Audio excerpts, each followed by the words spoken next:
Hi everyone, welcome back to my channel. My name's Erica. We're on day number 5 of our 10-day Clean With Me series.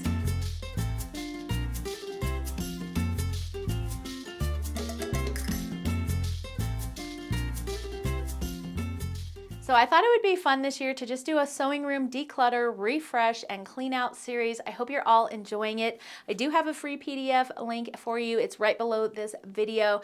It's basically just a 10-day checklist of everything that we're going through so that you have something to use to follow along with. I love checking things off. It's a great way to have a little bit of motivation. Each time I do something, I feel like I've made progress. All right, so grab your download and let's do a quick recap and then we'll start with day number 5. So day number 1, we did a take out the trash day, which is where we got rid of anything that was in our space that should not be here, shoes, mail, cups, anything like that.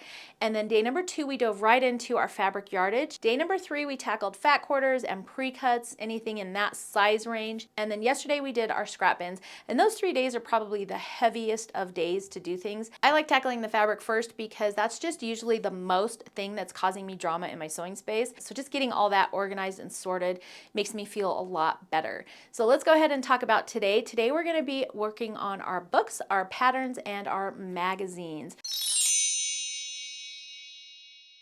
So I love quilting books. I have tons of different patterns. For a while I was getting magazines. I don't have so much of that anymore, but it's still really good to go back through those and sort out anything that we don't want anymore because we can pass them on to a friend or possibly donate them and let somebody else enjoy them as well. So today I'm going to have you go through anything that's paper related, but also think about your digital patterns.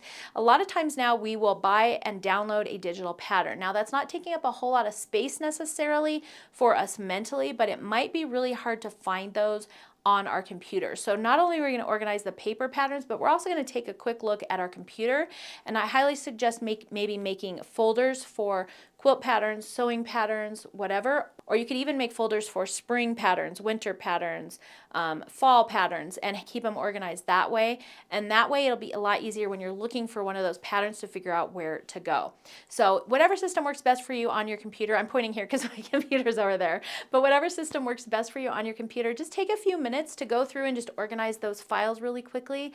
I think it'll help you in the long run. Okay, let's talk about the actual things physically taking up space in your sewing room. So pull out all of your paper patterns, pull out any books you have, and any magazines. And we're going to go through the magazines first because magazines can be a lot of clutter. So start off by going through any magazines you have and just pulling out any patterns that you for sure want to keep, and then take the pile of magazines and put it either in your recycle or donate pile.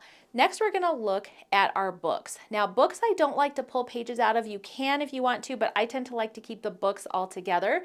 So go through all of your books, figure out what you want to keep and maybe what you want to donate to your local library, or our Quilt Guild actually has a checkout library, a lending library. And so we have a little cart that has all kinds of books that people have donated, and you can check out the books and return them. And it's a really fun way to donate to your Quilt Guild. So figure out any books you for sure want to keep, and then any you don't want to keep, put in your donate pile. The next thing we're going to go through is patterns, and I left this for last because that's what I have the most of. But go through all of your patterns and decide which patterns you definitely want to keep, you're for sure going to make or make again. Then anything that you don't want to keep, you can live without, or you think someone else might enjoy, add that to your donate pile. And then I keep all of my patterns in binders that have page protectors in them, and then I just put those pages in there. And within my binders, I have divider tabs. So I like to sort mine by seasons because in my mind that makes the most sense. So I have a spring and summer, fall, patriotic, holiday. You could also have a tab for English paper piecing or foundation paper.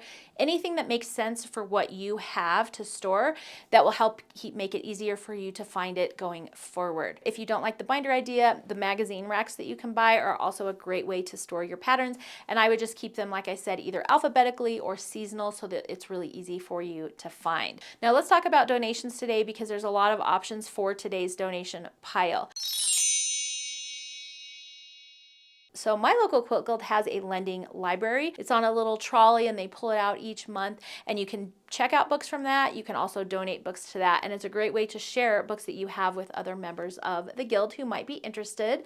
Local libraries are also a good option for this. A lot of times they will take donations. Our library doesn't take donations for checkout, but they do take donations for a sale that they do every year, a book sale they have, and then any proceeds from that sale go back into the library. Don't forget about your local 4-H clubs. They might enjoy having those books to share with those members as well. And then also your friends. You may have friends and family who also are quilters and sewers and would enjoy going through those books and patterns as well. So there's a lot of options for donation today, but the important thing is that you're going to be going through all those patterns, keeping anything you truly love, organizing those and setting them aside, donating anything that you're ready to get rid of. That's going to be it for today. I hope you enjoy our 2026 Clean With Me series, and then I will meet you back here tomorrow for day number 6.